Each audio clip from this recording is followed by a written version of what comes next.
Hello everybody and welcome back to another one of those videos where I get the opportunity to speak with Tarn Adams. Except in this one, we also get the opportunity to speak with Zach Adams, who just happened to be in Tarn's apartment working at the time. So, thus, this is a Tarn Talk featuring Zach and Tarn, so we get both halves of Bay 12 for this interview. At the beginning, we talk a whole lot about the roadmap and all things roadmappy, and then as things go on, we then get into user questions, which were submitted earlier in the week from you guys and people on Reddit, and then we move into more general questions and eventually some questions from chat at the end.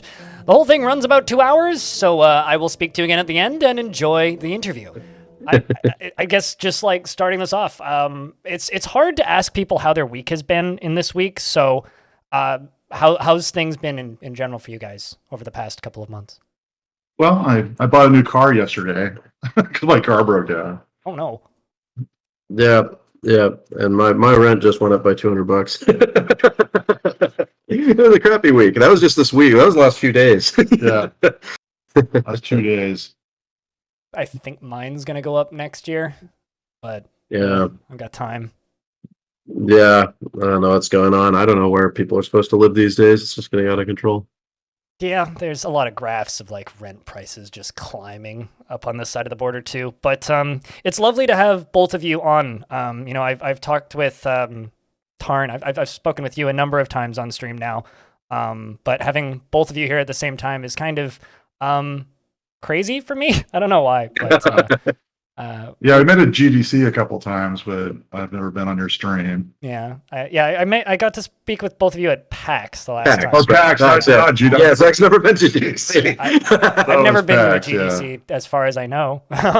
Maybe in another life, but yeah, PAX feels like a lifetime ago now anyway. So. Yeah, jeez. But, over the last, week or so, this lovely roadmap was released. And I think a lot of people in the community have a lot of questions related to this here roadmap. And I just kind of want to walk through it, if we can do that. Yeah, sure. So the first thing you have on the roadmap is finish the menus that haven't been upgraded yet. And I'm just kind of curious, like, what's left that still needs to be done in that regard? Yeah. So we listed a few there, right? We have the justice screen. That's actually gone pretty well. The justice screen is almost done. We have to integrate the interrogation reports, which is just a villains thing, right? That's like the ones where you can figure out who heisted your artifact and then see their criminal networks. But that stuff was all just kind of half implemented anyway.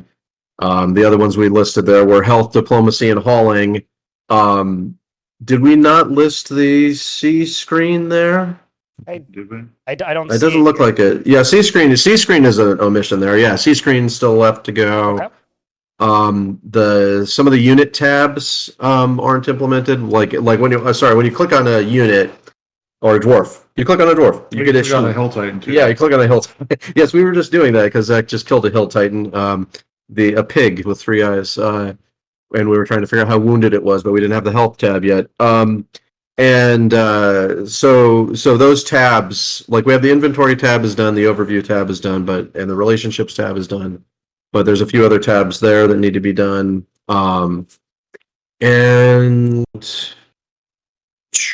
mean, I'm sure there's other little things. That might be the big contenders, though. So not a lot compared to what we've done already. Yeah, I mean, Yeah. From the outside looking in, it feels like things are coming together at the very least for fort mode. Oh yeah. I mean, it's Yeah, pretty playable. Yeah. Like, Yeah. It almost it's to the point now whenever I upload a video on the subject, there's always a bunch of people who are like, yeah, this looks ready for public consumption, but it's like, just for me looking at it, I'm always like, nah, there's definitely stuff that'll make this difficult to play. But the next thing you kind of have on the roadmap is like, as the menus are finished and updates are completed, then you'll move on to some of the important interface and usability improvements such as tooltips. And I know a lot of people kind of mentioned that, or at least I saw within the Future of the Fortress stuff and other places, that tutorial's not really mentioned in here. Is that where this fits in? Well, I mean, we've always been going back and forth on exactly how much of a formal tutorial we need. Like tooltips are not quite sufficient. but a big formal tutorial world is something that we started leaning against. We need something, and we're not quite sure what that is. It could fall under the etc. there that's listed after hotkey support. Yeah, one of the Kit Fox people tried it out without any kind of tutorial, and they were able to pick it up really easily. So but that's like a professional game person, so we don't really haven't decided. Yeah, I mean it needs something, but probably not a giant formal tutorial world with zillions of missions and stages and things, but just some more helpful, feedback on what kind of things you can do and what you might be able to do with each job requirements and stuff like that. I don't know. There's also this notion floating around in here that also doesn't appear to be on the list of having more feedback about when you become a higher level fortress, like when it starts calling you I don't remember what the names are when you're called like an outpost or a town or a mountain home, right? There's these 5 stages. And those stages can also form a kind of backbone for teaching people what kind of things you might need to have a larger fortress and how to satisfy various needs as you go. So yeah, I don't know, kind of a back and forth thing. This is maybe just from my perspective, but like as somebody who plays a lot of video games, most of the time, like I work my way around a third of the way through a tutorial and then just kind of go, to heck with it, and just kind of like fiddle my way through.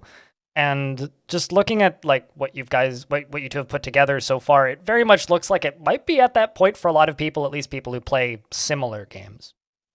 Yeah, well, I think people who play similar games are really not going to have trouble at all. I think there is the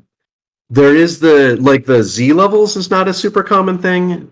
So the like games are either fully 3D or they have a one vertical slice mainly, and that's a little weird. So it's like popping up some help. I'm like, this is how you use the camera, right? Like the level of a like I don't know, like a Dark Souls tutorial where it's just like, this is how you hit, this is how you move the camera. Certainly we'll need something like that. Just because people won't even understand what it means to go underground, or their camera will get stuck underground and they'll just have a black screen and wonder what the hell is going on. But I think, part of the things that'll help with that is the elevation meter and also the fact you can see more than one Z level in that stream version. Yeah, that certainly helps. And the wagon hotkey being, the hotkeys being next to the mid map, so you see more camera control, stuff like that.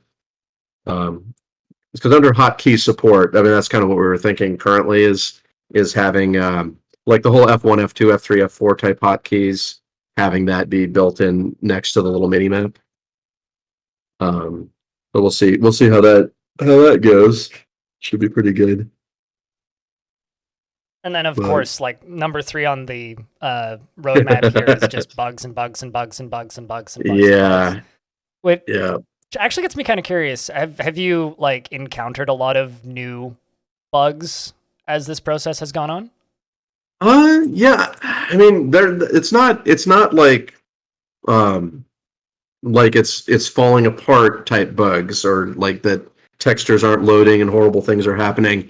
But for instance, we just had one that we wrote down about 15 minutes ago after Zach killed that Hill Titan and they butchered it.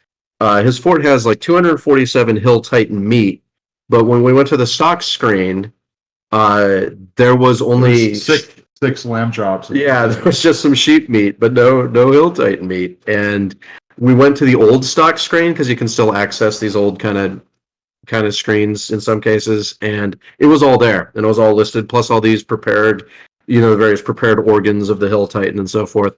And we're just like, what the heck is going on? So that kind of thing. And we have 10 or 20 of those written down that we're gonna go through. And then old big bugs like the loyalty cascades, those are kind of like those were always coming around from like bar fights and stuff. I think the main ones we found are people jumping in on the sides of their relatives, and then someone accidentally gets killed in the bar fight, and then you've got like this family in your fort that's sort of ostracized and hated by everybody. Yeah. And also trying to get away because they're in combat, but they're civilians. Yeah. So they're trying to get away from each other and they can't get out of the fort. They're bouncing back and forth. So Yeah, constantly canceling jobs, which Yeah. is the annoying part. And of course, people have been aware of this because they've had bar fights and they like cancel their drink service because these kind of loyalty cascades happen.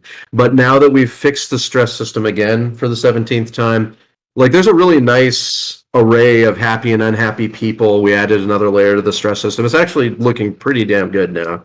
And that means that tantrums are kind of back from stress, not just bar fights. And this just makes the loyalty cascade problem worse. And that's so under number 3. I mean, certainly there's a lot of old bugs to work on, and that's the kind of thing we're going to be focusing on, is stuff that's really causing trouble for people. And of course, try and fix as many as we can, but there's no way we'll be able to clear the whole bug tracker, of course. I actually had one of those sort of happen earlier today. I've been experimenting with putting jails in like the middle of my tavern just for comedy's sake, by just putting like a chain down to see if they would dance and tell poetry. Still was my main like goal. Anyway, this guy who tried to steal an artifact from my fortress kind of got chained up there, and I think he tantrumed. Anyway, it ended with my fortress just executing like 50 bards. So that happened earlier today. It's fine. Fortress is still standing. The bards are not, however. Yeah, there's something like it cancels bar fights that haven't risen to that level and tantrum fights that haven't risen to a level, but when they go too far, it doesn't know what to do. Yeah, we were thinking about having a new crime, or we already had the murder crime, but it was only for vampires.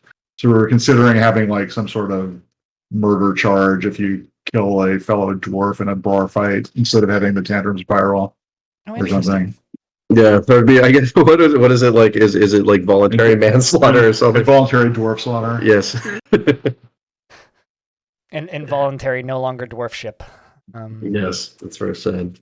But the next thing on here is Steam Workshop stuff. Has like that been poked at all, or is that still just kind of a mystery? So Tanya poked at it a bit and came back and said, "Well, this is not plug and play." Mm-hmm. Like the Steam, like uploading new stuff on Steam, like our versions, that worked out of the box so well that we kind of lulled ourselves into thinking that maybe the Steam Workshop was just going to kind of plug in, but it apparently is not that way. So that's why we're just like, okay, this is a whole ass project. It's now number 4 on this list. And we're just going to have to work on the stuff we're working on, like menus and things. And then when we get to the Steam Workshop, we'll know more about that. Mm-hmm. And it looks like, I mean, it's just a matter of figuring out how their net code works and what it means to subscribe. Like if I can get it, like the player subscribes, it downloads a zip file, then we're all set. I just need to get those zip files on my computer. And we'll see. We'll see how hard that is. Like if their net code is something where they expect people to like be able to code up their own multiplayer game or whatever, then we're in trouble. Because as we know, Dwarf Fortress is not like internet enabled, right? And I've never done that type of thing. But if their Steam Workshop library, it comes with like a library that's like this is how the net part works, then we'll be in better shape. Yeah, it's a subject that I am so not what's the word I'm looking for here? That I'm so like uneducated in that I can't even begin to speculate how difficult that sort of thing is to get started on. Yeah, I don't even know how Achevos work, right? Like Steam achievements, not everybody has them, but like so many small projects have them. It seems like it's not super hard, and there must be some Steam support for it because that's also an internet thing, right? It needs to be able to communicate with Steam, log whatever information it needs, and say like set a flag or whatever, or set an ID number saying this achievement has been achieved within the game, and then it needs to tell Steam that. And like that's got to be code that they're supporting, and I'm hoping Workshop works at least sort of the same way. So I mean, I'm not unoptimistic about it because of something like that. And so I think it'll be okay. But we did not want to sit and promise that this was going to be easy or anything. Yeah. So now we come to number 5 on this roadmap here, which is the old Ascii version has other game modes, which is adventure mode and legends mode and arena mode. And you've made significant progress on Legends mode, but you haven't done anything with Adventure mode yet, or Arena mode. And also the classic ASCII mode needs to be supported, and you also want to get it working on Mac and Linux builds. So like one question that came up a lot when I was polling the audience was just like, why does the classic why is it going to take so long for the classic version to get caught up to where we're at currently with premium?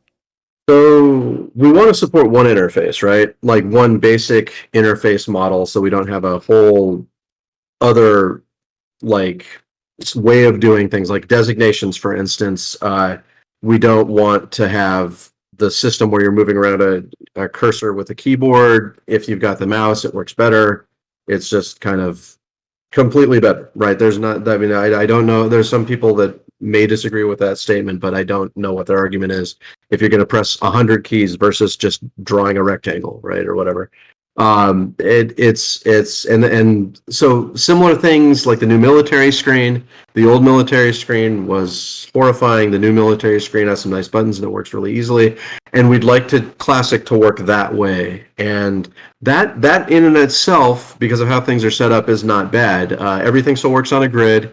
Everything can be ASCIified, and you click on it, it works. And the problem that we kind of didn't foresee going through this is that when we made nice little compact buttons, like all of the little buttons on the, for instance, when you're setting up stockpiles, you have all these little buttons. Whether or not the stockpile takes stuff from outside is just a little 4x3 in the old ASCII tiles thing that in the graphics mode looks like a stockpile with arrows pointing to it, and it gets green and has a tooltip. But what is that going to look like in ASCII? Like this 4x3 button, it could just have an arrow pointing toward a thing, and it gets a green background, and the tooltip explains it. That's practically enough, right? I mean, it's pretty good. Is it good enough? I don't know. It's hard to say, and so that's where we're thinking like, if we have to actually restructure some buttons so that they like maybe it needs to say a big old text thing that says take stuff from outside and be its own big button. Then suddenly it pushes the stuff below it down, which used to fit nicely. And on a few screens, we're afraid of these kind of cascading effects that mean like, no, we need two versions of these menus. And then it's just not quite clear how long that's going to take. We have to look at every menu, ASCIify them, and which again, the process itself is fairly straightforward to get the borders right. The text is all exactly the same. We're using like the code page 437 letters as the text in the graphics version, and it like all the letters are going to be in the same place. So there's a lot of stuff that does not need to be updated. But just these things, it throws like, is it months thrown on the very well could be thrown on the pile of time. Yeah. The pile of time. So that was the concern there. It's not that like our old work helps a lot, right? Creatures still use the same glyphs, like a goblin's a G. That's all still in there. But it's these menus, just making sure that they all still work. That's just questionable. I guess for me, I'm just excited to see what Classic's going to end up looking like with all of those improvements by the time it is done. So that's just me being impatient, though. Yeah, no, it's cool. I mean, I haven't played a lot of who's it? Grid. Why is the name not coming to me? You're playing a robot and you build yourself. Oh, Cogmind. Cogmind. Yes. And that's like fancy ASCII interface, right? Yeah. And so like we're not bend the rules a little bit. Yeah, we're not going to achieve that level of like animation in the classic version, like shiny, like all that kind of stuff. But it's cool to think that we'll have this kind of neat looking classic mouse enabled ASCII interface that still works on like a terminal or whatever.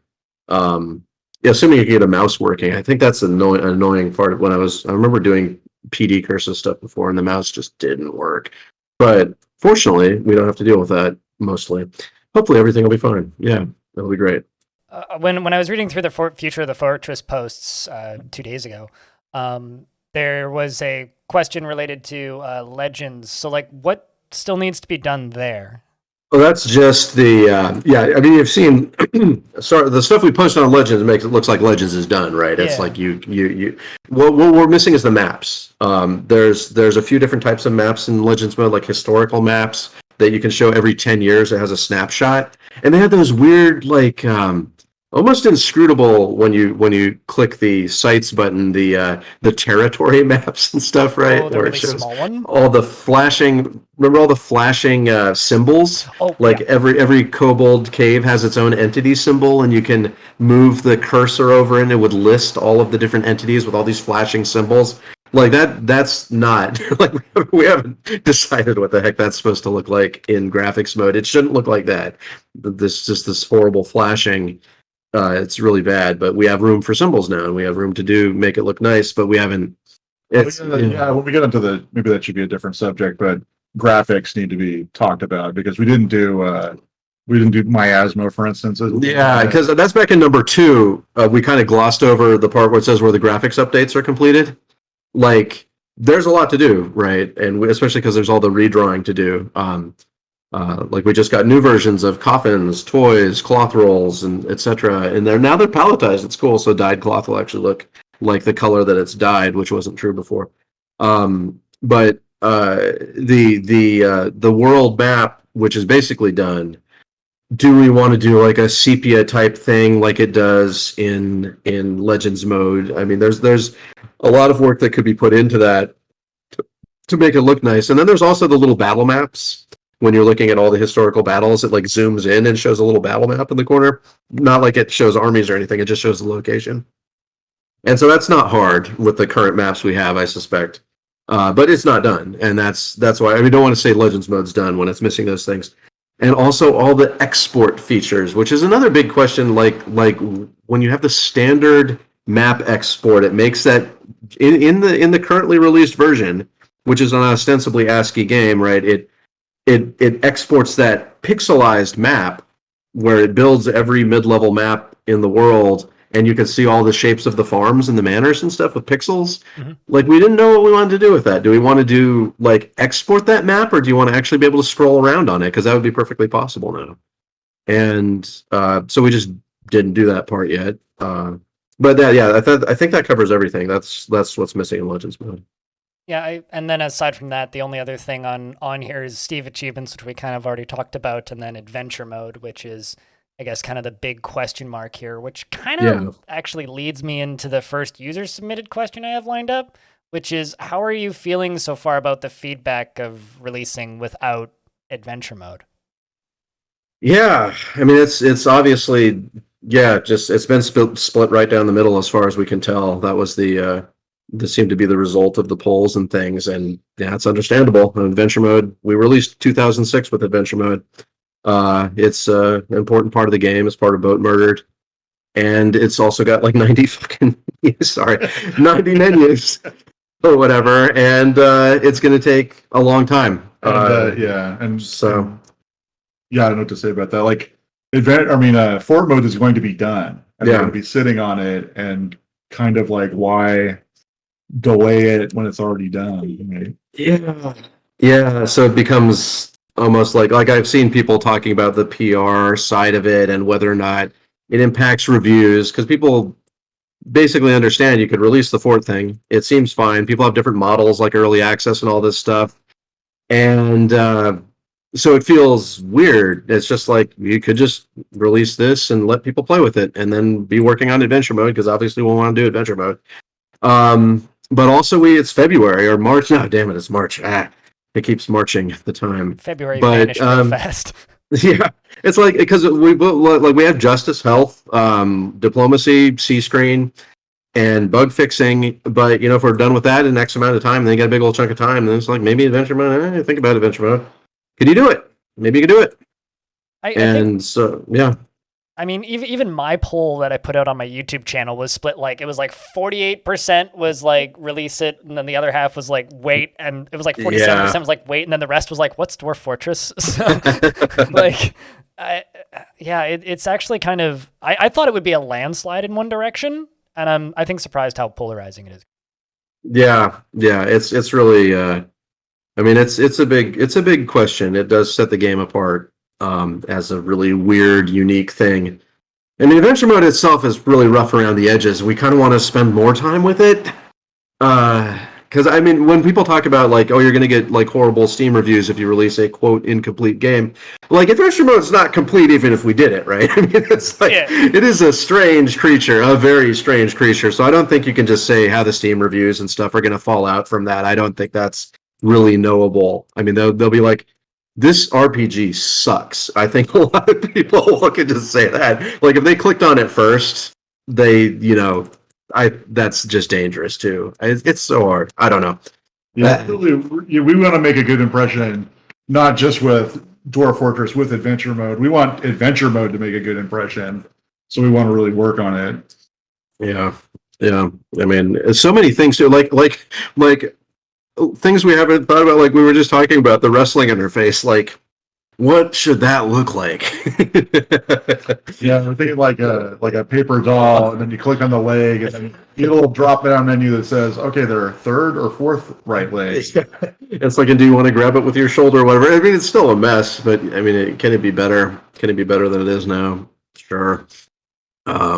Conversation menu is such a big thing. The whole adventure log that kind of like that should be hooked into Legends mode too.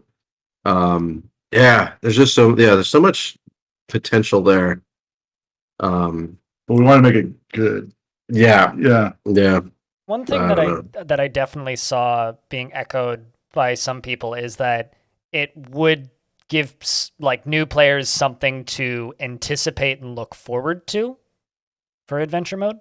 Yeah. I mean, there's always stuff to look forward to at Dwarf Fortress, right? I mean, that's why early access is such a hard question, because everyone's like, well, if you go into early access, you're never going to leave early access because Dwarf Fortress has been in development for 18 billion years. And that's a good argument. What does it mean, right? Early access, it is, we're going to keep working on this game, whether it's early access or not. Yeah. It really is just PR, whether it's early access, and it's kind of meaningless. So if we're like adventure mode is the next big chunk, classic mode fits in there somewhere. And like, then it seems fine. It seems like people can just be like, I don't know that we have the reputation on Steam. Like, we don't know what our reputation is really like over with our community. Of course, it's mixed. It's like we keep working on the game. People know that. We keep releasing the game. If we disappear for a year, we come back, we release the game. And then there's things that you could also point to, like the Army arc and the Caravan arc, where it's like, well, sometimes things don't get done too. But like, adventure mode is not like, I don't think people need to think about adventure mode like the Caravan arc. Like, I'm gung-ho about adventure mode. I always want to, like, look at the Armok 1, right? We're making an RPG. We want it to be good. We want to have that in there. And it's not something we're going to put off. No, it'll be like the next thing we do after all the bugs and whatever get fixed. Yeah. So if we end up taking that path, I think it'll, like you say, it'll just be something to look forward to. And if it turns out it gets done, then, well, there's no issue then at all. It's done. So the next question I have on the list comes from Tobiter, and they ask if there will be a public or private beta to catch the worst bugs before release. There's going to be a something. we have. There's going to be a something. We wanted to finish. Mod menus aren't quite done. We want to finish. I worked on that today. We're going to finish the mod menus to bring in. We're thinking about bringing in modders to mess around with that, to make sure that that's ready for prime time, even without workshop. Just making sure it works at all is a thing. Bringing in more people to look at it. I mean, the thing that stopped us, we had plans to go forward with this earlier, but then we lost all our graphics, right? So we couldn't hand out, any type of public thing. We can't have people doing videos of graphics that aren't, properly licensed, etc. So it was kind of threw a monkey wrench in things, and we're just, we got a lot of item pictures back now. Hopefully get the workshop pictures, and then we're almost like look atable again, or we could start showing images of the game again. But we just had those videos going. Yeah, that was really so bad. Frustrating. I mean, you can't say it's bad timing because it had to be revealed before the game came out. So it's good that it came out earlier than that, but it just really kind of screwed the publicizing. Yeah. Zach had just done that Siege video, and we were actually planning to do like a Zach video every couple of weeks or whatever. Nah, but yeah. So, but there will be something. We don't want to. We need to try it on more computers first of all. I mean, it's just making sure that it works on X number of computers. The code is not much different, so I'm not super worried about it. It's basically the same type of code. But things always happen. Full screen's acting a little weird right now, for instance, but it's hard to reproduce. Stuff like that, and we'll need more eyes on it. And that's the kind of thing Tanya is going to be good at handling, though. So we'll have to wait a little bit because we're still behind on the items, but the items are catching up. Jacob Ironhand has done a lot of good work on that, yeah, hopefully that'll come together as we're finishing up these menus.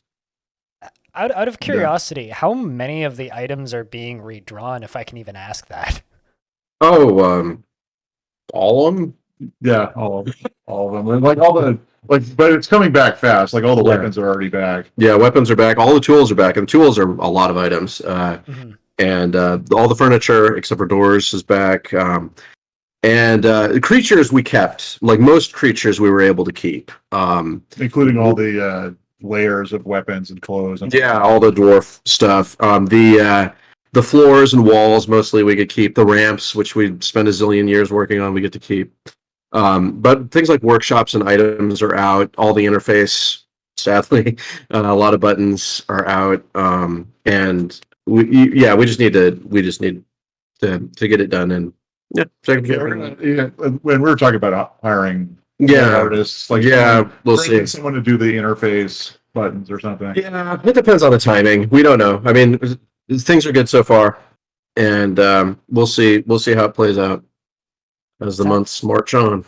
Sounds like a bit of a right mess, but this is true, but it hasn't caused any super duper problems so far, and we have our own work for us, so hopefully all the planes land at the same time that they were going to land. So I do kind of have this question from Crabman that was kind of already addressed, but I'm going to read it anyways. And they say, what do you think of making the classic versions menus exactly the same as the premiums, but just with an ASCII style aesthetic drawn by the artists, so that it might not be true ASCII, but would be much faster than retooling the menus to work with glyphs, I would assume.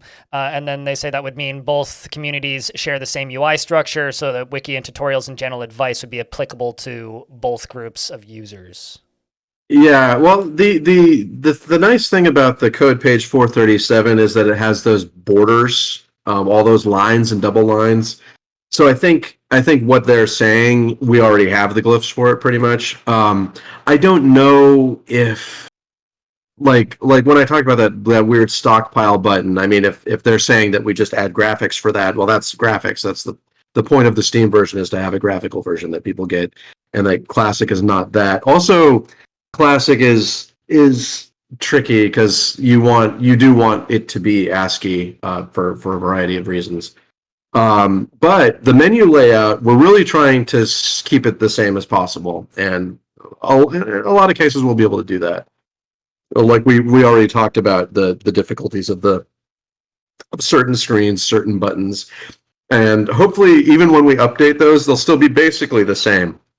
Like this button is still basically in the same spot, so that stuff like wikis just don't have to talk about it or address it. They're going to be quite similar.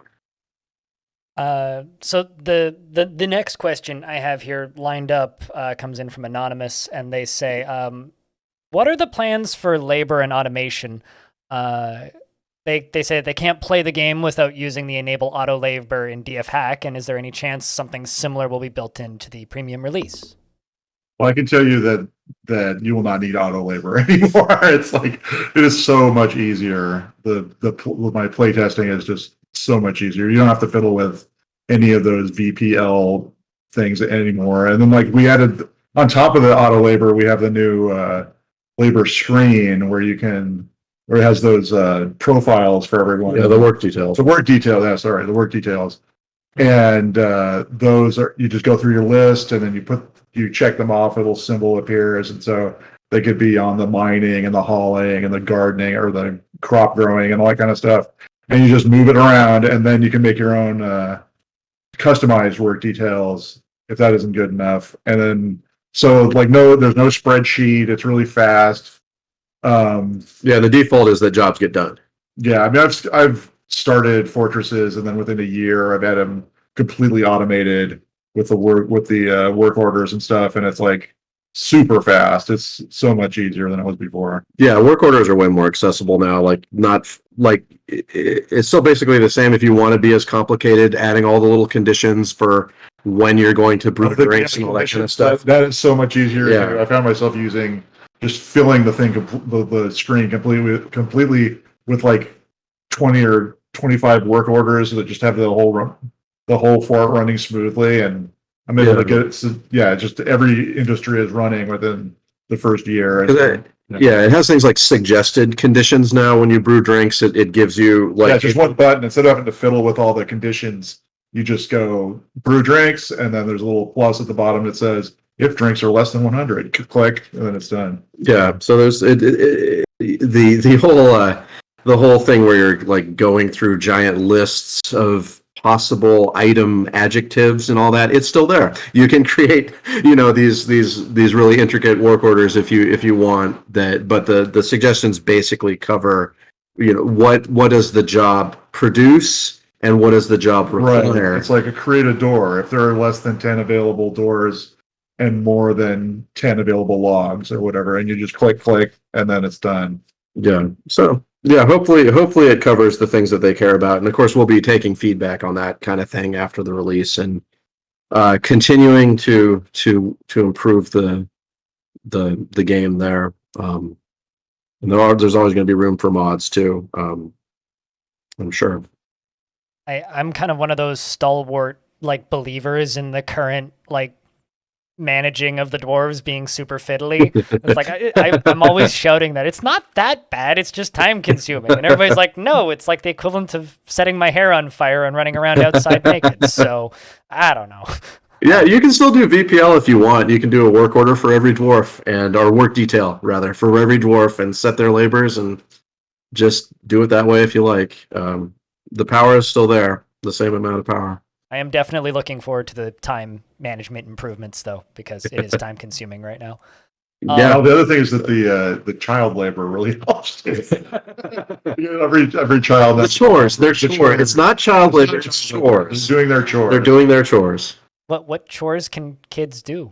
They can haul. They can. What else can they do? They can clean, maybe. Yeah, I think haul, clean, pick crops, maybe. Yeah, just hauling is enough because usually people would set half their workforce just for hauling. Yeah. And then, like, if you have a ton of children, then it's already done. Yeah. Now, we still want to do apprenticeships. We've talked about this, and that would be cool if they can speed up the work of regular workers and learn on the job so they can get skills before they grow up. But and we had notes for that. We're like, nah, now it's just become too much to bite off, obviously, for this release. But it's the beginning. The child chores is the beginning of trying to get them integrated into having a not just 12 years of doing nothing but playing make believe in the bar or whatever. Or wherever they. Oh yeah. Now they play make believe wherever they installed the last coffin. Yeah, that's the thing. They can also build buildings. Oh, they can. Yeah, that's intense. Place furniture, stuff like that. Oh, that's right. Move a chair. A little 2-year-old carrying a chair around seems safe. I'm just sitting here going like, I need them all hauling granite all the time so that they get strength training. It's like, let's just tape these boulders to your ankles so that you're nice and tough and ready for the military when you reach adulthood. I'm actually really excited about that. Just purely because I've run into this problem with my 300-year-old fort where the children will just like not leave their bedrooms for the first like 13 years of their lives, which is fine on paper until like half the fort's like above ground. So they're all just walking around puking everywhere. And it takes like 15 years to sort that problem out. So there's just vomit everywhere all the time. But that's another one. We haven't done the graphics for vomit yet. Oh yeah, we need graphics for vomit. This isn't. Yes, vomit is just a white blob now. Yeah, Prince White. And also when there's cave-ins and they get dust on their boots or dust all over their bodies and they wash it, it leads to these white spatter marks. So we just need to colorize some spatter and have chunky vomit. Vomit probably needs its own picture though, because it's got to have chunks. That's the thing that I always remind people when they're like, "Oh, these like the footage of Steam Dwarf Fortress looks so pretty." I'm like, "Yeah, just wait until it's covered in blood, dead muscles, and vomit." It's like that. Yeah, I don't know if we need to go into the details of it, where it's like this is vomit laced with blood, or whatever it says. This is a pile of vomit laced with troll blood, and then there'd be like little cyan rivulets through it, or something. It's just that wonderful moment when I realize that my well has no water left and it's just pus. Just happened. Yeah, no, I learned the adjective purulent for Dwarf Fortress. Important work, important learning. So the next question I have here is from Witcode, and they ask if there's any plans for controller support or Steam Deck support. I saw the Cuds. I saw Brian from the Cuds, the Caves of Cuds, working on that. And I guess it is like Linux support or something. Are they Linux boxes? And then the kind of figuring out, like, it's certainly more feasible now than it was in the past, because a mouse and a stick and buttons, like, I don't know if they call their buttons A, B, or if they gave them shapes, or if they went with a whole new paradigm. But it's the kind of thing that's like, it's obviously not the top priority thing, but it seems like it wouldn't actually be impossible. I mean, it kind of goes with the question of Mac and Linux support altogether, right? We're going to need to get people on that, other human beings that can do that in a professional capacity, because are like, I can't maintain that stuff. I don't know enough about those operating systems. The current releases we have break. The Mac one's never up to date because they break. We need someone who can keep up to track with how Mac is planned obsoleting your version every 2 years or whatever. And Linux, of course, has a variety of flavors, and the maintainers always get irritated with how we did the symlinks on the libraries, which was the only way we could get it to work in any way that I could do it. But if we had actual Linux people working on it, then we don't need to have that annoying stuff anymore. Although, I mean, I don't know if the only way around that is actually do a source release. I literally don't know. But once the Linux one is up, I think we can start entertaining questions more along those lines, is my understanding. I will note that the Steam Deck does have touchscreen compatibility. So, I mean, it's just point and click at that point.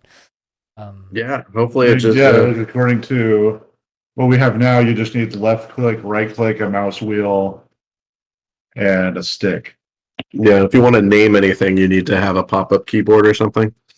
I would assume that thing has a pop-up keyboard in it. I haven't used one. Yeah, I didn't get one. Like, a lot of our friends have Steam Decks now because Steam was handing them out to developers. But we are not quite an official Steam developer, having not released the game, sadly. I mean, I heard news that Gabe Newell was walking around Seattle hand delivering them to people. Yeah, I mean, it wouldn't surprise me. I mean, that sounds like something that he would do. It's a Santa Claus thing. He's got the Santa Claus look. So another question that we kind of already touched on in the roadmap talk, but this comes in from George, and they say, big adventure mode fan here. Will adventure mode receive any optimizations as it is implemented into the premium version, since the game mode tends to slow down when entering large populated areas? Yeah, I was just going to say, it's like if you're talking about the goblin towers, especially because they're more vertical, I think they cram even more people in than the towns do, because the towns can have 10,000 people, the human towns, but it's spread out over a 17 by 17 world map area, and that's big, so it has some problems, but it's not nearly as bad as the goblin tower. Yeah, ideally we'd be able to sort that out, or depopulate those suckers a little bit, or spread them out like the human towns. It's been a problem for a long time. I've tried to tackle it a couple times, made marginal improvements, but they really need to have their brains shut off or something. It's just it's too slow. It's definitely something we need to look at. Yeah, maybe some meta thing that keeps track of groups of them or something. Yeah. Yeah, it's just not. I don't know. Yeah, I have to go look at it again because I don't remember if it's a part of it is probably just stupid temperature code and stuff again. But I think there's a lot of thinking going on. A lot of thinking going on. Yes, we need group think. Yeah, yeah. Cram 700 goblins in there and all just thinking about each other. We need to implement a goblin gelding job. Novice Gelder, not someone you want to meet. No. Yeah, the novice gelder is the one you got to be afraid of. The master gelder will get the job done right the first time, right? Yeah. I've got a question from Tobiter, and they say, will the game's title still change depending on what the current playable race is? So that changes in a where did that change? Just on the border, like in Fort mode, where it says Dwarf Fortress at the top? Because it can't change in the title screen because the mods aren't loaded yet. Yes. But and I don't think it ever did in the title screen, but in the game itself, we tried to make it so it never uses dwarf, right? But also that ASCII border that says Dwarf Fortress doesn't exist anymore. So I don't know where you'd have an opportunity to see the title when mods are loaded, but certainly every place it refers to dwarves and so forth. There were a few things where that's not quite true, right? Like the elf diplomacy always acted as if your race you were playing is short. It's like there's a few problems with this ideal respect of mods, but in a lot of places they're respected, and certainly we haven't gone and added dwarf anywhere. I think that was just kind of funny, just because the game has been like rebranded properly as just Dwarf Fortress now. So yeah, we kind of let the Ormoc stuff slide. It's just confusing. So the next question comes in from Don Chad, and they ask, if the game launch goes well, or I guess now even maybe before, do you plan on expanding the team? Well, we kind of already have. Yeah. I mean, that's the thing. We have how many artists? We've had 4 artists. We have had 4 artists now. We have 3. Ooh. Did I just fuck up? You just fucked up. I just fucked up. That's fine. We have no. We have there'll be exciting news later. But anyway, but like we were talking about, if they're talking about engineers or developer, like programmer type people, like I mentioned with the Mac and Linux stuff, we're definitely going to need people for that. But if you're talking about like core working on the game stuff, I mean, I'm still resistant to that, just because it's not something I have a lot of experience with doing like whatever it is, version control, code management, managing coders and that kind of thing. We're not, but one of the big barriers to it would be removed, which is, worrying about like code paranoia and stuff would not be as much of an issue if we had a good launch. So the kind of last roadmap related question I have here lined up before we get to more just the general ones comes in from Handito, and they say, "Hey Tarn and Zach, I hope all is well. If you were to wait until absolutely everything is done with the premium release before you released it, could you come up with an approximate amount of time that would take?" No. That will never be finished. Yeah, no, it's just too hard to do it. And people know we suck at estimating stuff anyway. But no, and what I meant to say is that we'll never be finished. Yeah, it's part of our modus operandi. Yeah, no, I mean, if you're talking about finishing the whole game, yeah. I mean, if he's just talking about the roadmap, like 1 to 6 or whatever, I think that's what they're referring to. Yeah, if they're talking about the roadmap 1 to 6, it's still hard. I mean, I don't know a thing about the Mac and Linux timing, getting the people together to work on that. Classic mode takes X months. Adventure mode takes, who knows? I mean, we've talked about some of the problems there. If that's going to take a year to do or more, who knows? It's a lot of work. And like we said, workshop, we have no idea how difficult that's going to be. The only thing we feel optimistic about in terms of time, like really optimistic about, is just getting 1 through 3 done. Like we feel good about getting that done this year. So now we kind of move into just the more general related questions. Or I guess the first one I have is almost a request. The first thing I have here comes in from, he goes by Tekid on the internet, but he makes really good YouTube tutorials for Dwarf Fortress. That's cool. His question is, any chance we could see a reminder tool that allows for a custom announcement so we don't forget to do that one thing at that one time when we needed to? Or any other meta tools like this, similar to the macro tool that we already have? Yeah, I mean, I guess the question there is how versatile is that? The triggering. It would be like a work order type trigger with some additional like time triggers or something like that. And it kind of ties into thoughts about APIs and scripting too, right? It's like if you have the game thinking about itself, you might as well think about API stuff. And wouldn't that be nice? So yeah, but it's a very specific thing that wasn't, I mean, until I heard it just now, it wasn't even on my radar. So it sounds cool, sounds useful. I think the thing that he wants is just like an automatic reminder tool in game to make an announcement pop up.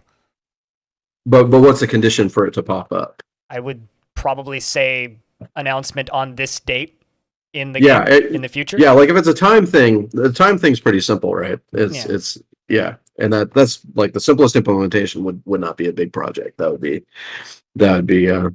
but if they wanted like more complex reminders, then it becomes a interesting and difficult problem, of course, like everything. Interesting and difficult. On the topic of interesting and difficult, why are bins so hard to solve? Yeah. Why are bins so hard to solve?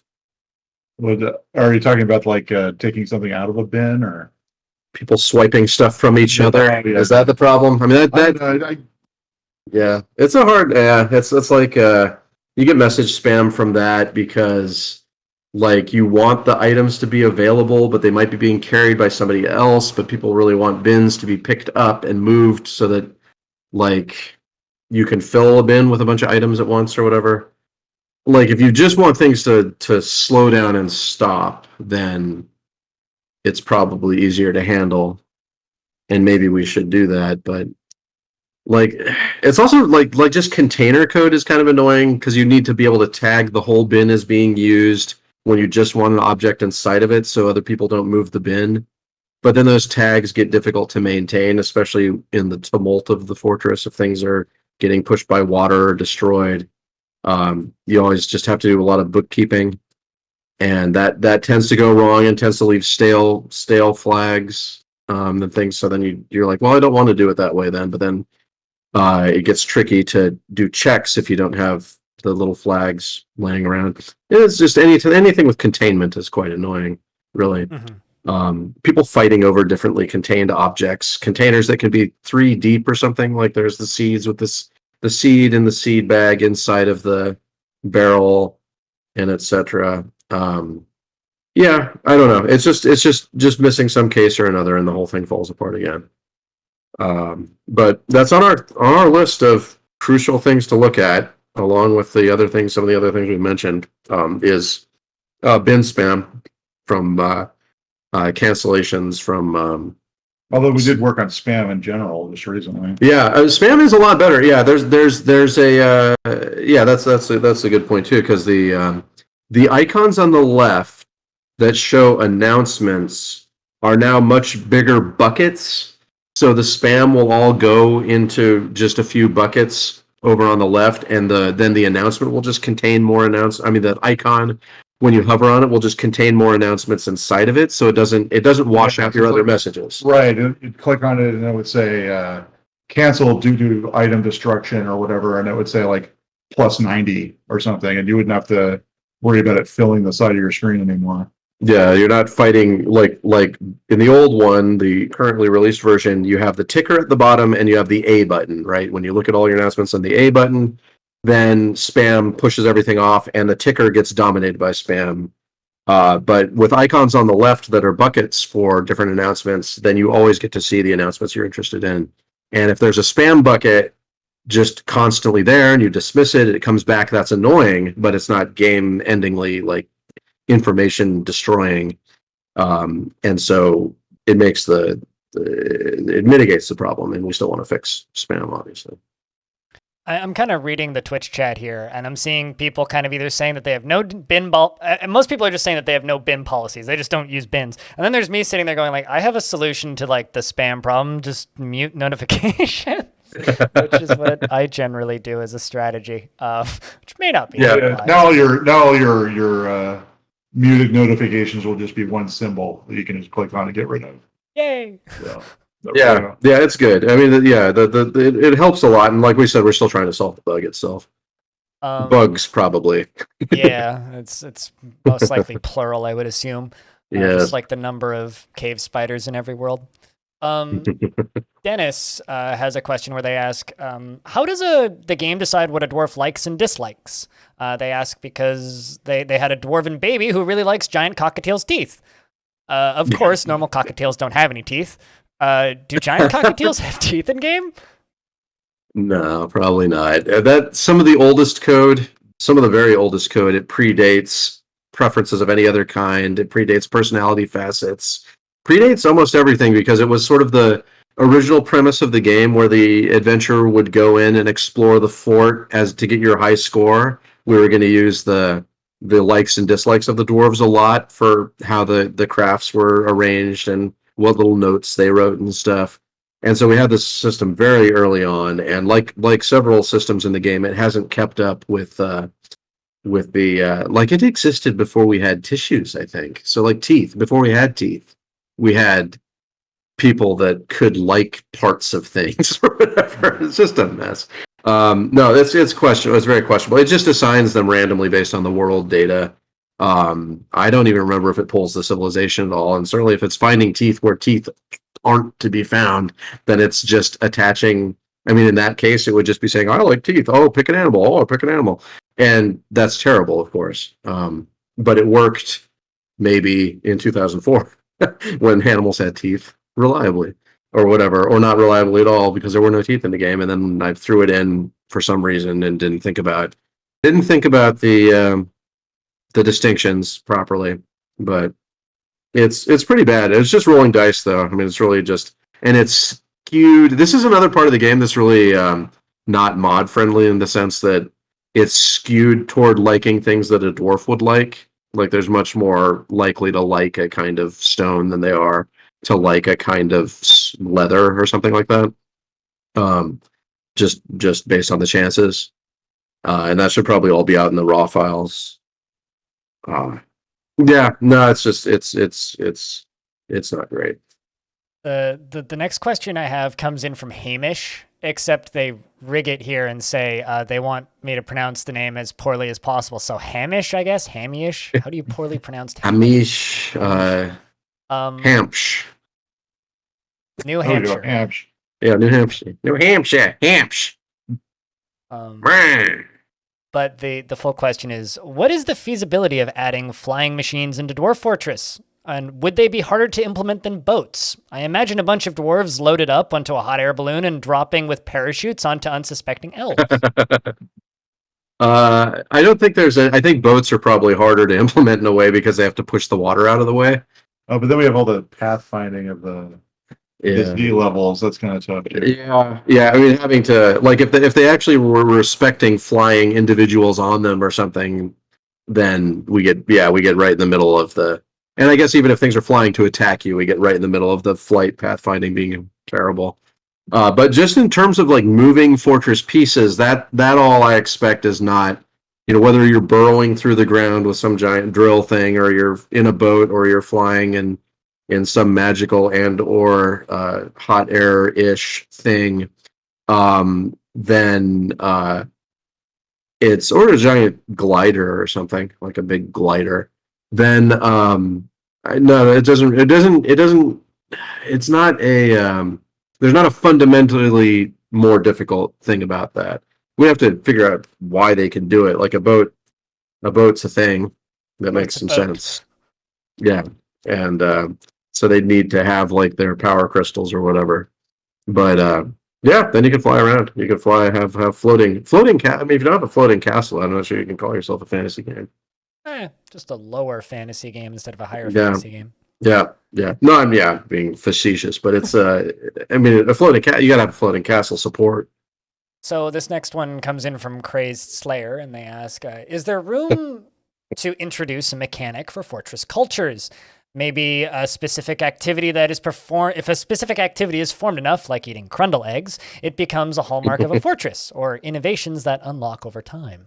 We were going to start that with recipes, of course, which was one of the failed editions of the Tavern Arc, having local cuisine that you could have arise and becoming known for a dish that you're making, and then decide that you want to keep making that, and then have it not just. I mean, because it's just this terrible thing. We have the prepared food now, where it's just like biscuits and roasts and such, and we wanted to improve that, of course, and doing it in that way so that you have not just your own culture but other places, so that the traders would come with things that they prepare that distinguish them from others.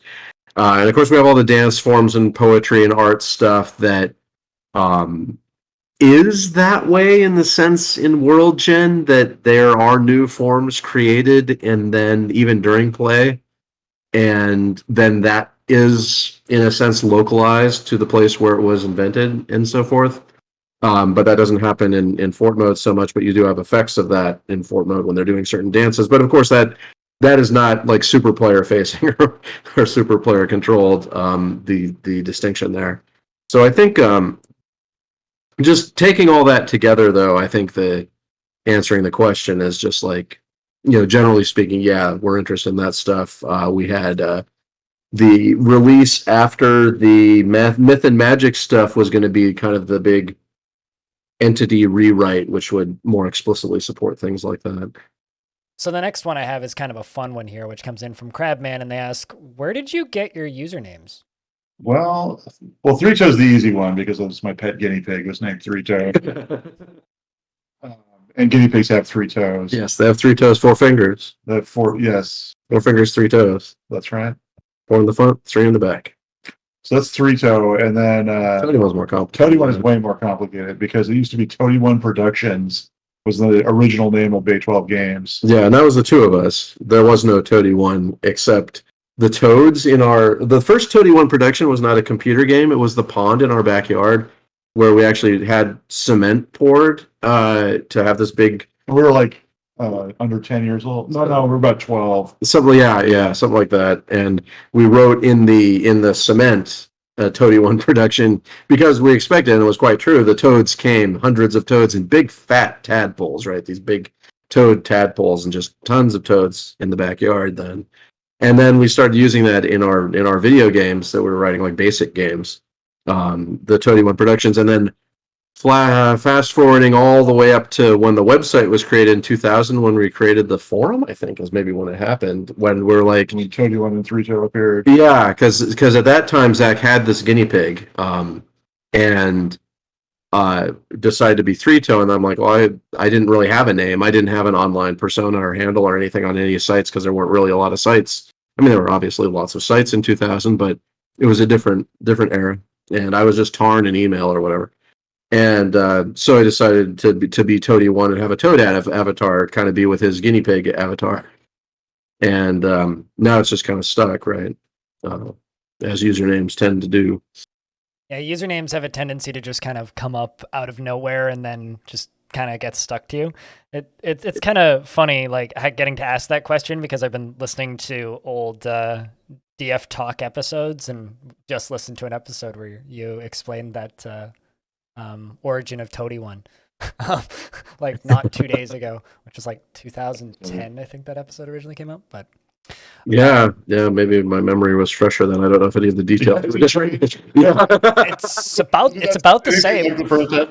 I mean, I could go back and fact check it, but it's about pretty much the same. Yeah, no, I mean, I vividly remember the pawns, so that whole part and the games that we wrote. Remember less about like how the names were picked on the forum. I mean, I think that's how it happened, but I'd certainly Or when they were picked. Yeah, yeah. It's So, roughly 2000. On the topic of other questions that will probably continue to be asked once again, will there ever be explosives in Dwarf Fortress? My second question is, will there ever be steam engines? It's both ideas have cool late game potential, but as a coder, I would not want to be the one implementing realistic steam engines. Yeah. Maybe we'll just have that Greek one that spins around in circles, and it's like a little a decoration or whatever. I forgot what it's called. It has a name. It just spins with the steam shooting out of it. But it wasn't harnessed to do work as far as I know, although these things always change what's known about them. But I've already talked myself out of forgetting what the first thing was that wasn't steam. Explosives. Now, there's this great game called Beast. Yes, Beast. That we used to play that was like Ascii, and you could push blocks around, and the beasts would try to get you.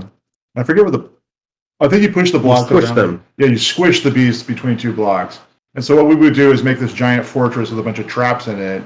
And the thing is if you don't squish a beast and you trap it, it explodes and blows away part of your fortress. So we're thinking, what do we do with the fortress that you just block off when the goblins are trying to get you? Yeah, and we played Myth, like other people played Myth.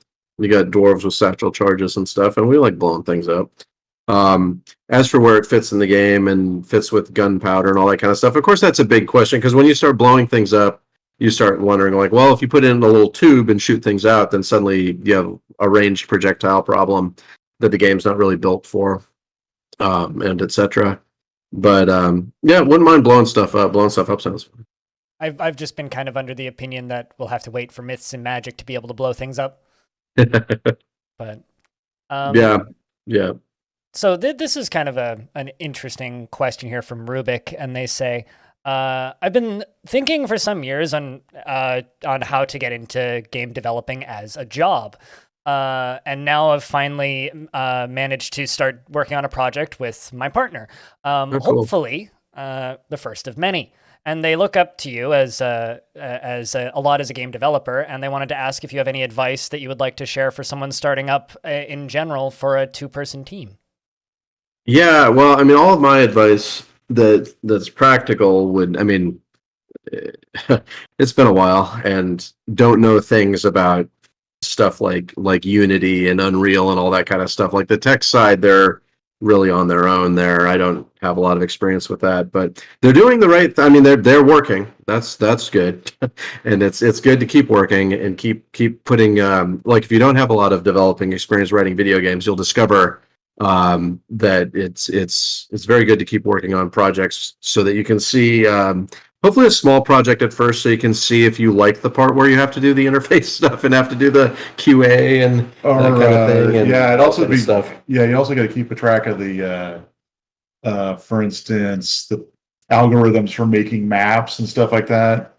You have to kind of be on top of that because it can get it ahead of you. Yeah, pathfinding, that kind of stuff. Yeah, depends on what game you're making. Yeah, it does depend on the game. There's keeping up with technology and programming, hopefully something that they've got a handle on. And then it's a question about like putting yourself out there and how to do it, because it's important. Like we put up the website very early on, and it was important to build a community, right? And so you think about all of the different ways that works these days, and how much there's so much noise out there, right? So many games. Which is, I mean, a good thing, right? We want lots of games, even bad games, right? Lots of them out there so that people... The other thing, though, is that we have been doing this for 20 years or more, so it did take... I don't know if they're the right person, if we're the right people to be asking advice, because it took us 20 years to get anywhere. Yeah. But it's, I mean... Yeah, I mean, it's always important to try and, I mean, getting eyes on your projects, it's a hard thing these days. And people have different opinions about whether or not like for instance, if you should have if you're planning to do like a Steam type thing, or if you're planning to do a crowdfunding type thing, like how you're going to support yourself, whether you want to set up a page now and start getting people who might be interested in what you're doing. Some people say to wait on that until you have something that people would be interested in, or something that can't be stolen, which is something to really be careful about a little bit, you know. And that's hard. It's all hard to do. Yeah, I mean, if there's a way to do it, if there's a way to make it big that was easy to communicate, then everyone would make it big. So, Yeah, but they're doing the right thing. I mean, you just keep working and make sure you're talking to people. Make sure you're trying to. I try to enjoy yourself too. Yeah, well, that comes for free because you're working on video games. Video games are cool. Work on a cool project. Have fun. The next I should have crammed this one in with the premium options ones, but the next one comes in from Mix Snack, and they ask if there will be the ability to either rebind or have AZERTY key options. So I don't know about like key rebindings have always been a part of the game, right? But I don't know about what is the industry standard for different keyboards. If there is just like out of the box detection for that. That's something I have no idea about. I think Windows just detects AZERTY keyboards if you plug one in, but I don't know about how that would work in games. Yeah, because like at the worst, you'd be able to download. Do these already exist? Dwarf Fortress has been out for quite a long time. Do we know if there are key binding like TXT files that people can just download for different keyboard types that have been set up on wikis or by modders or whatever? Because it seems like if there was a demand for that would have popped up already. And that's obviously not the best solution. You want stuff that works out of the box. For your computer, and that again is beyond me technically at the moment. But what is the key binding? Is that like because in the new version that's mainly a WASD question or WASD. Like what? So AZERTY keyboards, they use a different key cluster, I imagine, right? And that would be the main thing to rebind, and then at the very least, you can go in and rebind those 4 keys with the in the key binding menu. If we don't have detection, but I'm probably missing something because I know, these accessibility questions get they're fairly standard practice at this point, and I don't know what the standard practice is. Glino says it's handled by OS, but assuming we rebindable keys are just going to continue being a thing, I don't see it being a huge issue. Yeah, no, we're definitely we have the key binding menu, so it's at least muddle throughable if we don't have a better solution. The next question I have here is from Immortal D, and they ask, do either of you enjoy a particular type of cheese, or is it strictly a dwarf thing? Everjack thing. Yeah, I like cheese a lot. And tried some interesting cheeses last time I was in Seattle many years ago because of the pandemic. I haven't been to Seattle for years. Or did we go once? Did we go once? It's been years. I haven't been to Seattle. When was the last time we were on the ferry? Didn't we ride the ferry once? Maybe we did. One time. Because we need Rich's birthday. Oh, Rich's birthday. Yeah. One time. We went to Seattle once. We did need cheese. Right. Yeah, that was not cheese, but but yeah, I don't know the names of because I had a friend who's super into cheese, and I don't remember any of the names. I liked them all though; they're really amazing. I remember having a cheese. I was in France once, and they had a cheese dish at a math conference, and it was all super duper amazing. But no, I don't know the names of any of them. A friend of mine works in restaurants and grocery stores, and he's talked about going to different food conventions, and I always just get jealous whenever I hear of them. Yeah. No, cheese is amazing. We just don't have or at least I don't have the know-how to go to. I don't know that we have any in the supermarket here that's even remotely comparable to to cheese that's good to eat. No, Kitsap County is not known for Not known for cheeses. Yeah, not known for any of its cuisine. Like even the Outback Steakhouse closed. So. Yeah, that's where we're at. Outbackless. We have blackberries. I mean, that's one of the things Washington is known for. I guess we got good blackberries. We can eat blackberries here. I've got blackberries in every single alleyway around my apartment and go picking Yeah, every summer. it's good stuff. It's good stuff. I remember last time we were going through, God, we were in some kind of drive through a parking lot or something. People were just leaning out of the cars and snatching all the blackberries off this bush or whatever. It's definitely a thing. So I've got this question here from a curious modder, and they say, how does the game handle something that's made of an atypical material, such as an artifact or a sword? Even further, what about like a modded dresser made of fire? Do you have material colors that are applied to less standard objects, or will modders have to remake the sprite? So the default right now is to, for most things, especially furniture type stuff, is there's a wood, stone, metal, and glass sprite, and then it's palletized now in the new system. I've just posted an image of that on the last devlog. It's palletized according to the material color. So as long as the material state, and they all do, the materials have colors for their gas, liquid, and solid forms. I think you can make different colored powders too if you want, but it uses the solid state or whatever state the item is, but generally solid state color from the material, so it'll just work, except for the fact that, as I said, it's wood, stone, glass, and metal. And if I recollect, it uses stone for materials that it can't classify. Now, if you wanted, I think some of the items support it. Like if you wanted to mod in a fire, whatever, you could do it by material. But I don't think all the like furniture doesn't support that because my bit fields are limited. I have to when it's making the textures for the various furniture, it does a lot of it procedurally, and so I had to limit the amount of material information there was. So you can't use really weird special materials for that, and it will just be recolored. But it looks pretty good. Like if a red fire cabinet, it will at least be red. It'll look like a stone cabinet, but it will be red. And I'm open to whatever weird things are going on that people are into in terms of supporting it. I could probably get to full material support at some point. That would take some thinking. I've got this kind of fun one here from Caleb Walker. And they say, are there any plans for procedural language and or a writing system generation? I feel like this could add cultural flavor to different civilization without needing much to implement.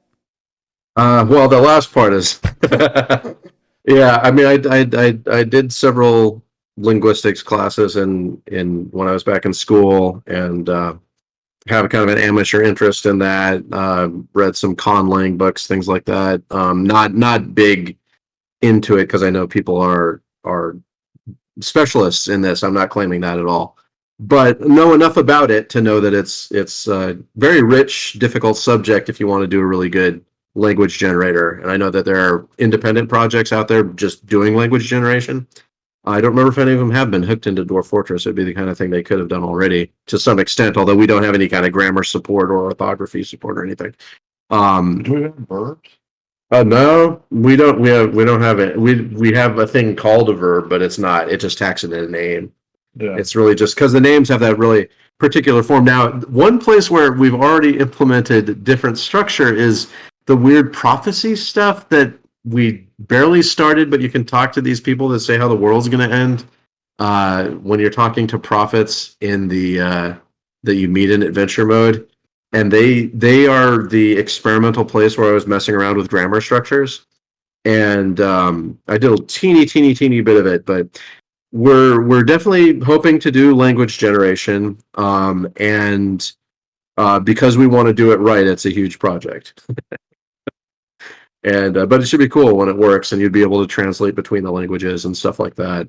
Use different grammars for them. They could have different like SOV, OSV type orderings or Yeah, I whatever. know this is another one of those things that the Steam people will not know about, and it's just like Dwarf Fortress always has that thing where underneath the veneer of the game, like people don't know about the giant vocabulary of the 4 different languages that we've already done, right? Yeah, the only place they'll get to see that is and this is another menu thing I haven't done when we're back on number 1 or whatever number it is.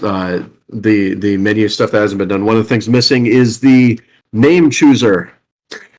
When you're in fort mode, that's the part that's missing from the prepare carefully screen is where you can choose the name of your fort, and it has a list of all of the different words in the game with all of their, and you place them in the different, it's not a part of speech, but it's how the names are like first word, last word, the blank of blank or whatever.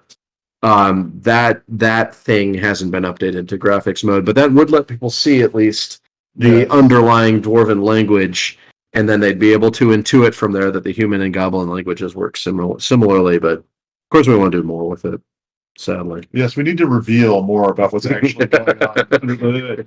This is the biggest, one of my biggest peeves, is that people don't know that. Yeah, we try our best. We try our best. We try our best. It's really fun when you discover that stuff, though, after spending a large amount of time in the game.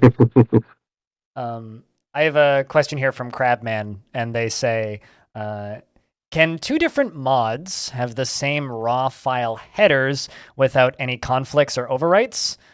You said the same file names would be okay, but the header isn't necessarily the same thing. I thought I remembered that from Future of the Fortress. Maybe I didn't answer it properly. Maybe it was asked at the same time. So there, a mod is a zip file. A zip file you put in the mods folder. However that's going to work. Hopefully Workshop can automate some of that stuff. But just right now, you just throw a zip file that's of a certain format. Inside the zip file, there's an info.txt file that has its name, an identifier for it, so that other mods can talk about it, and then the folders that contain the objects and graphics and stuff. So the zip file, obviously, if your zip file has the same name, you will literally overwrite someone else's file, right? But the zip file can be a random string of letters, and it won't matter. It will still use the info file inside. Now, the info file inside, that can have, the names can be the same, and if you use the same identifier as somebody else, of course, the game will get confused when it's checking for prerequisite mods. It would be like, well, which one do you need? It would say either of them satisfy because their identifier is the same. This is something, obviously, I think that the modders have dealt with and games have dealt with in other settings. I don't know if there's just turf wars over popular names. Probably doesn't come up that much, right? Because you can always just append a string or prepend a prefix using your handle to make sure your identifiers. You should use identifiers that are not like one letter or whatever. You should use an identifier that is unique so that other mods can talk to each other. But I don't think that there's. I mean, I'm not sure what conflict they had in mind, but I think it's fine. And that kind of brings me to the end of my submitted questions. So now I'm just going to surface a question that's been on my mind, which is, do you have an idea? Do either of you have an idea right now whether or not you're going to go for the just release Fortress mode or go for the adventure mode completion before premium release? We're still taking feedback, right? And like we said, it's right down the middle. Obviously, we think adventure mode is going to take some time. And where we're at, it's probably important to remind people where we started with the Steam release, because I haven't seen a single person mention it. The whole reason we're going on Steam is so I can get better healthcare. Mm-hmm. And that was before the pandemic. And like, if I was put in the hospital back before they had vaccines or whatever, then I'm not sure we'd have a Dwarf Fortress. If the bill's $20,000, $40,000 or whatever. So I'm worried about that. I'm still worried about that. And the world hasn't really become a better place in the intervening years. So we are that's why this is a question. Now we can stick it out still. It's still March. See how these menus go. See if we can, find a plan to get adventure mode done quickly. But we don't want to release the game in 2025. And we'll see. We'll see. I mean, we have not made a decision yet.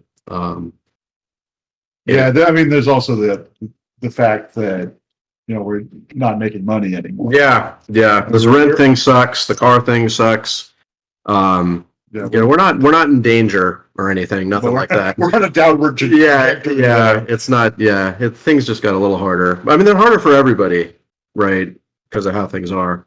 So, and we're not claiming any kind of unique status, but it's a pressure point, and so it's why it's on our mind.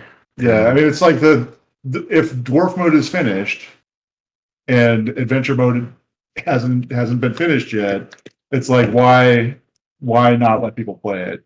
Yeah, right. If it's the first thing that's going to get done, why not let it go? Yeah. And they'd be holding it back for no reason, really. People can look forward to a new mode coming in 8 months. Yeah. I mean, it'll be there, and we'll have devlogs about it, news, videos, and stuff. We don't plan on stopping. It's not like things are going to change just because the Steam release came out. We're going to keep going. Yeah, obviously they're going to change a little bit, just because who knows what that means. But you're like, so... Well, what I meant is, like, we're not going to give up the project. No. I mean, what the hell else have we got to do? Right. So it's but it's March. Is there anywhere in particular people should send feedback as to whether or not they think it should release early or not? I mean, we read all the emails and stuff, obviously, but we see you talking. We check Reddit. Alexandra's been on top of this too. Alexandra was all over the place, checking, 9 or 10 different places or whatever. And she prepares like summaries and stuff for us as well, and for Tanya too, obviously. And so I don't think, I don't think we're missing a lot. And we've certainly, I've read the giant post over on Reddit. There was a big one about adventure mode and stuff. I mean, we read these things. But yeah, certainly you can post where you're posting. Well, unless you want, so now we kind of have an option here. I can either start pulling questions out of chat, or we can wind down. Chat's still going, and they've got their questions. Yeah, we got a half hour or something, or you want to? Yeah, Andy's working late, so there's no real. Yeah, we don't have any huge pressure points now. So in that case, I will open it up to chat and just start pulling questions out as they pop up. I do have one from Erman, which is there a push to add some new features with the release, like an army arc or myths and magic? Which I think might be a bit ambitious. Wait, can you repeat that again? I got distracted by Clinidev sent me a thing on my phone. So yeah, please, sorry about that. Erman one asks is there any push to add any new big features alongside of the Steam release? Or is that stuff that's just going to happen post-release?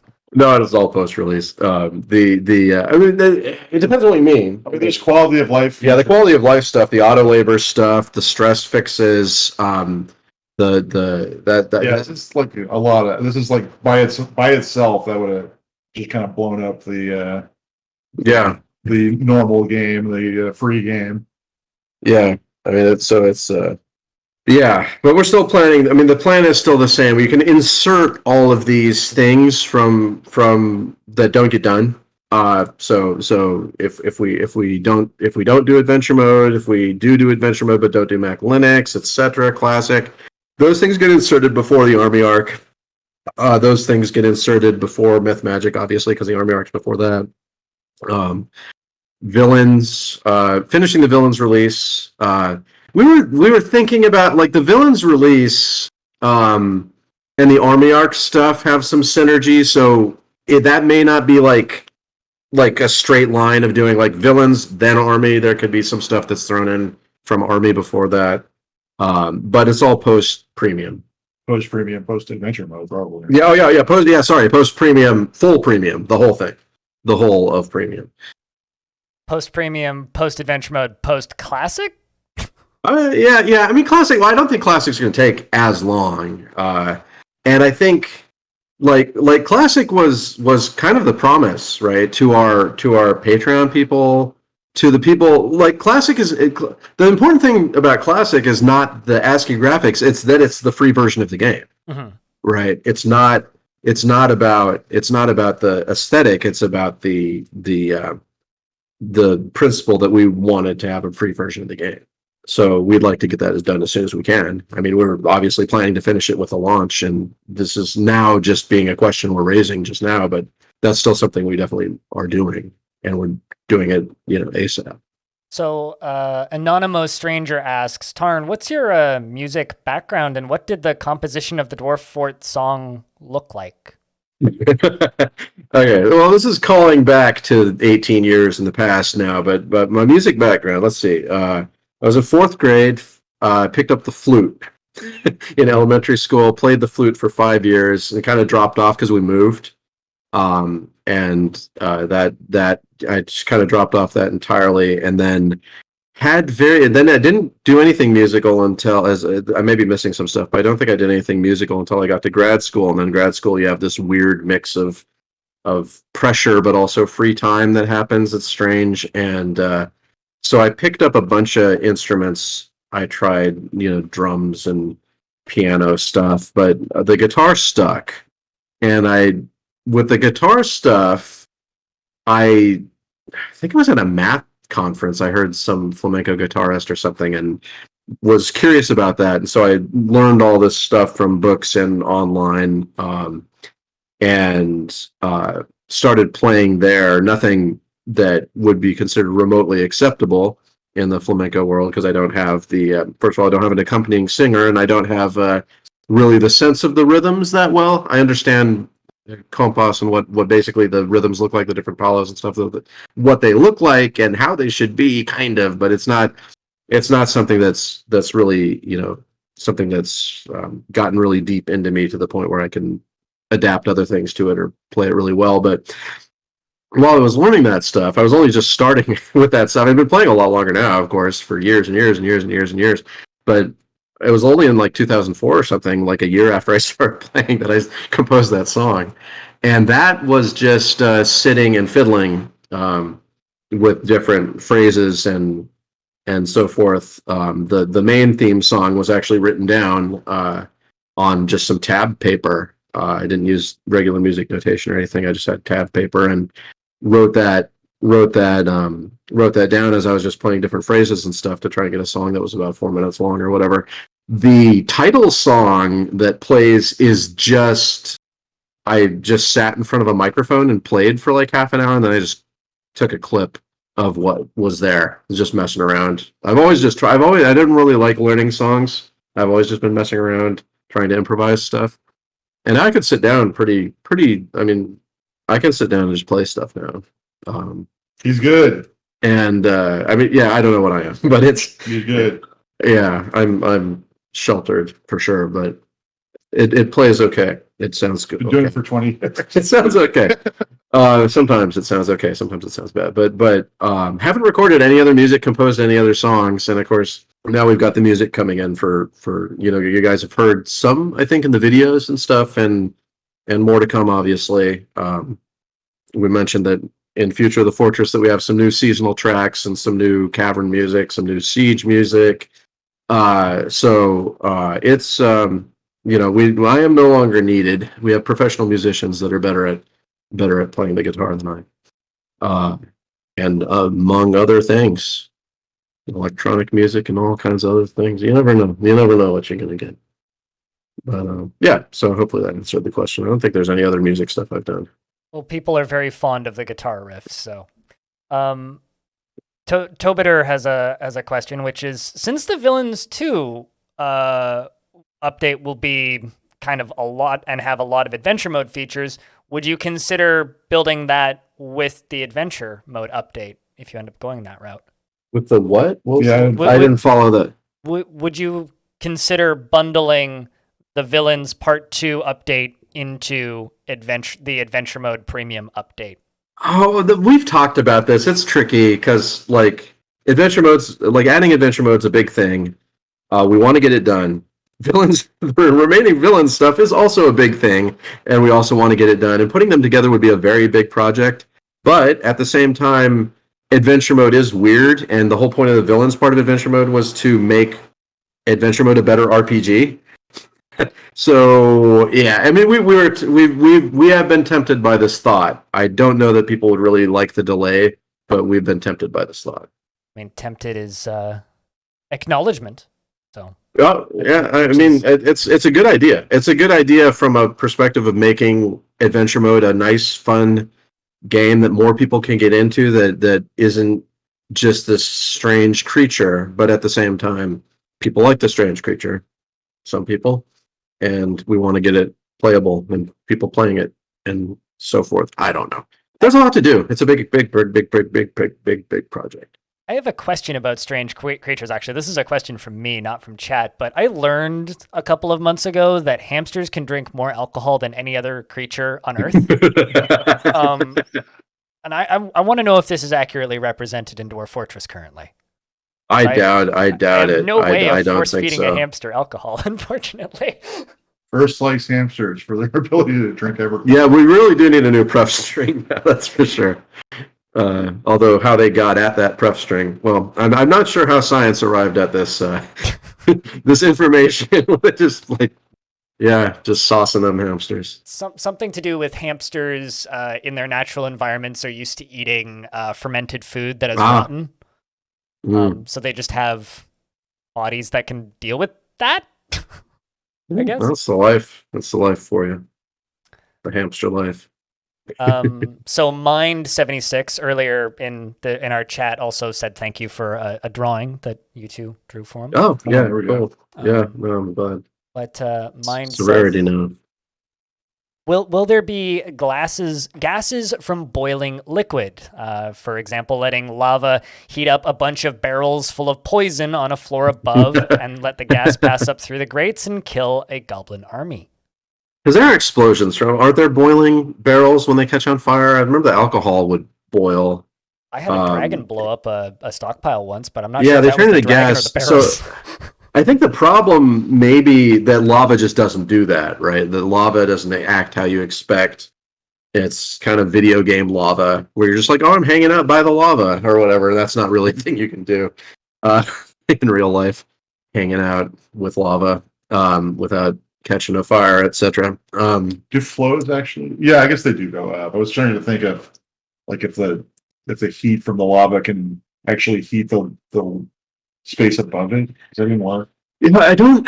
It's because it's a processor thing. Like having the temperature, like temperature code's already bad enough, right? And if a flow changes temperatures, which it does, like the lava changes the temperature of its tile, and it might change the temperature of adjacent tiles, but not too high because we didn't want dwarves catching a fire.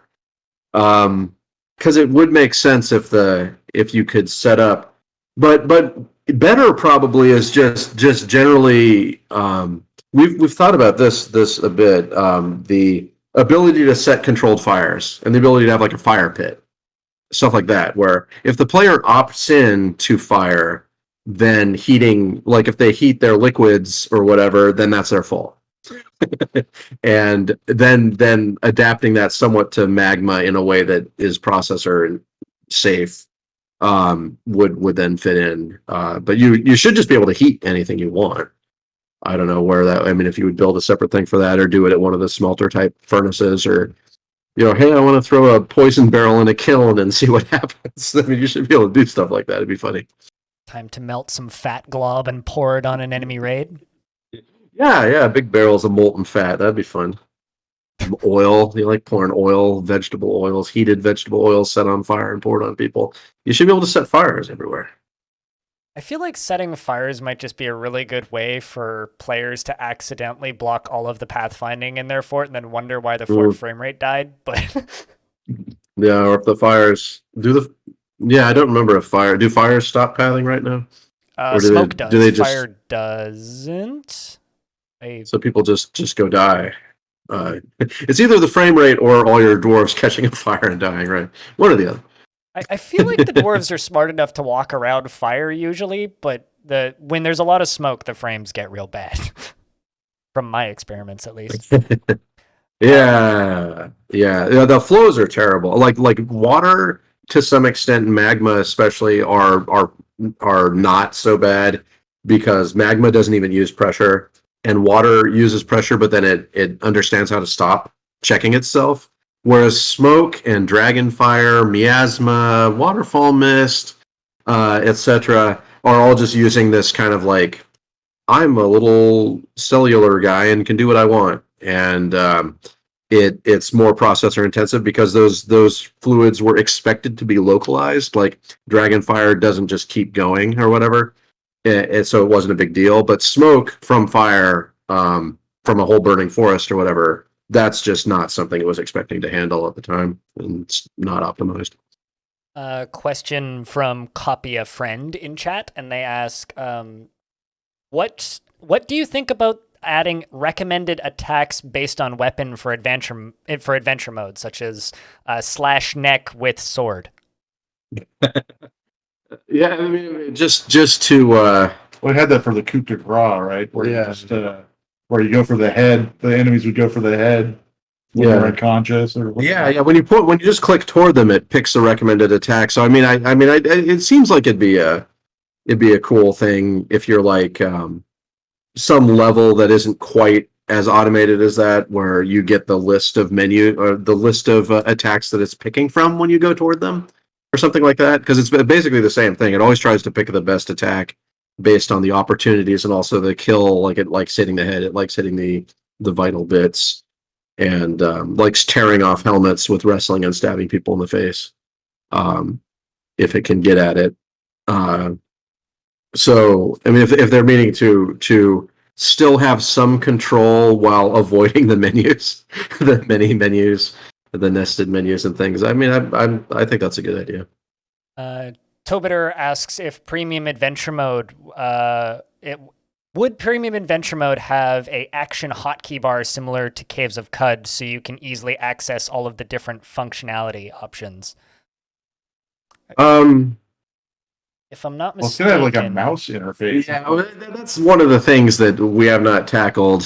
One of the things where, I mean, we're not gonna spend too much time thinking about it, so I don't think it's a huge barrier for the release or anything. But just the adventure mode is now mouse supported is a whole thing. I don't remember CUD having. I mean, it must have this thing they're talking about. I just don't remember it. I just use keyboard playing CUD. In CUD, they have a function where you can bind specific actions to the number keys. So you can say, like, you can either hit all the hotkeys to make a campfire, which I think is like control to the left, make a campfire or whatnot, or you can just like bind it to one number on your keyboard. So you can just have like press 7. Like on mine, I just press 7 and he makes a campfire. I don't have. So it's like, I mean, so it's kind of like a macro or whatever. Sort of. Yeah. It like, speeds up key presses. Yeah, I mean, we'll be taking cues from all of our Cudsy, Dungeon Mansy friends who've done mousy stuff, and it certainly makes sense to not have people have to press either 7 keys or to navigate some horrifying mouse menu when they're trying to play a roguelike game. Although you'll still be able to do that, of course. We'll have to do mouse-supported inventory and things like that. Yeah, I'm looking forward to, like, just personally looking forward to playing adventure mode with a mouse. As somebody who like plays the game almost every day on stream and entertaining people while doing so, I'm just looking forward to it being easier to explain, hopefully, to people who don't know what's going on necessarily. But yeah, that people are going to be surprised at how easy Dwarf Fortress is with the mouse or the new GUI. It's like it is. They're gonna know how complex it is, but they're gonna wonder at this learning curve. I think they're gonna wonder why people think it's so hard, because it is going to be picked up a lot easier. Yeah, it's gonna be good. The thing that I always come back to on that subject is I think the issue with like the current game is a lot of people confuse difficulty with obtuseness. The current game is very obtuse. It's not difficult. It's just obtuse. It's very obtuse. Yes, the whole H, J, K, U, whatever key cluster is now a thing of the past. Isn't that great? And the different menus that had different scroll buttons. Those are all gone now. That's nice. That's a good feeling. Since adventure mode is like, I guess, one of the main bugbears of things left to do in premium. Yes. Do you have any favorite features in adventure mode that you're looking forward to working on? I mean, I always just run out there and fight things in caves and stuff. And I think I don't know that like it's hard to look forward to things when the game is mechanically done and you're doing interface stuff. Yeah, sometimes Tarn doesn't look forward to waking up in the morning. Yeah, because it's menu crap. It just every day. it's worn on me. So it's hard to answer that question because it doesn't feel like new things are happening, even though I understand that it does make the game more accessible to people and stuff, and we are working on it. It is hard to pull that enthusiasm in, but I think it'll be cool to see the new conversation interface should be cool. The new way of interacting with the map, like the whole shift queue thing, should be pretty cool looking now because that's kind of a mess of filters and lists and things. I think that will be a lot easier to play with now. Conversations, I'm not quite sure because there was always this conceit that we were doing keyword conversations from like the old RPGs, and I think that may I'm not sure that'll survive entirely this transition now because the game is leaving the 80s and moving to the 90s. We may end up doing that. Although, I mean, there's a lot of fans of keyword conversations and other things like that we'll see where that goes. That may be kept. Are you saying I might not be able to brag about my violent deeds? Oh, you'll be able to do that. It's just a matter of typing in brag or whatever that lets you find the option. Like people that type into their keyboards and have a word appear on the screen as a way of RPG communication. That's a thing from like the Ultimas and stuff. That there are some hardcore partisans about that kind of thing. I may be speaking to a very small group of people. Yeah, with no cues either. You have to think. Yeah, you have to think about what the words are and stuff. No, you're good at all the options will be there. So yeah, I'm just very excited for like all of this to be done, to hear you talk about features that you're excited to work on, because yeah, it's gonna be so cool. I mean, the things coming are really cool. Like the all the stuff we want to do with villains, all the army stuff, and then into the myth stuff. I mean, that's it's gonna be amazing. And now it's gonna be all clickable and look atable. Yeah. So and it's going to be even better. I think it's going to be really great. When we get there, with whatever world we have left. Formar snuck in a question here, which is, how do you deal with the complexity of the code? Yeah, I mean, you've seen me screw up so many times. I'm not sure I do, but we name things sensibly.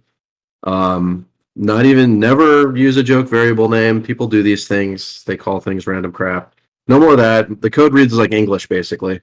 There's lots of words. You could find stuff. Use try and think in advance about what you're going to be doing 5 years down the road when you're restructuring your objects and so forth.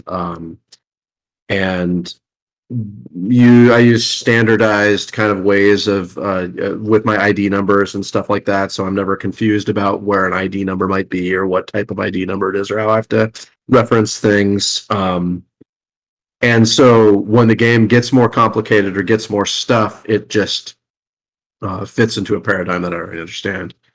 And so it's easier to remember. But I have to remind myself of things quite a bit. And sometimes when you're adding a new thing, you forget that something else was there. I leave a lot of notes to myself about, like, remember when you add this thing later that this exists when I think of it. And try and be kind to your future self. I mean, it's good when I see a comment from 5 years ago where I was looking out for myself. It makes you feel good about yourself that you did that for yourself back then. And you can be doing that. Because you can also be your own worst enemy if you let yourself when you're making a project like this. And I have been in quite a few different ways. I mean, we were just talking about the raw format, whether or not that was the right decision, or if I should have switched to Lua when it came out, things like that would have obviously delayed the game quite a bit back then. And so it was not an easy decision to make. And now you pay the cost later, and I still don't know what the right decisions were there. And there's lots and lots and lots and lots and lots of things like that. But everything will be fine. As they always say, everything will be fine. This is fine. This is fine. That's words for the world right now. Yes, poor dog. So, I think since we're kind of running out of time here, I'm just gonna take this opportunity to thank the two of you for joining me today. This was wonderful, as always. It's good to speak with you, Tarn, and thanks for joining us, Zach. I think I'm going to just kind of throw it over to chat now and just say thank you, chat room, for co-hosting and submitting some questions at the end there. And I think I'm going to take us offline now. So I think it's time for us to say goodbye. Hi, nice meeting you again. Was lovely to talk with the two of you. Cheers, chat. I'll be back in a couple minutes. Alrighty, we made it to the end. So if you don't already, now would be a great time. Jump over onto bay12games.com and click on that support them button, and then click on the Patreon button and give them a couple dollars a month. As you can tell, it's not easy times for anybody, and we want this game to be as good as it can be. So if you get the opportunity, or if you have some extra change lying around, go help out Zach and Tarn. That being said, I think that this interview went really well, and I'd be really curious to know what you thought of it. If you have any feedback for me, as always, you can leave it down in the comments section below. Of course, they're still taking feedback, as they said, about whether or not to release the game in 2 pieces or all at once. So, playing it by ear, maybe we'll see a release this year. All that being said, thank you very much for listening to this interview, and we'll do another one in a couple of months. Thank you very much for watching, and I'll see you in the next one.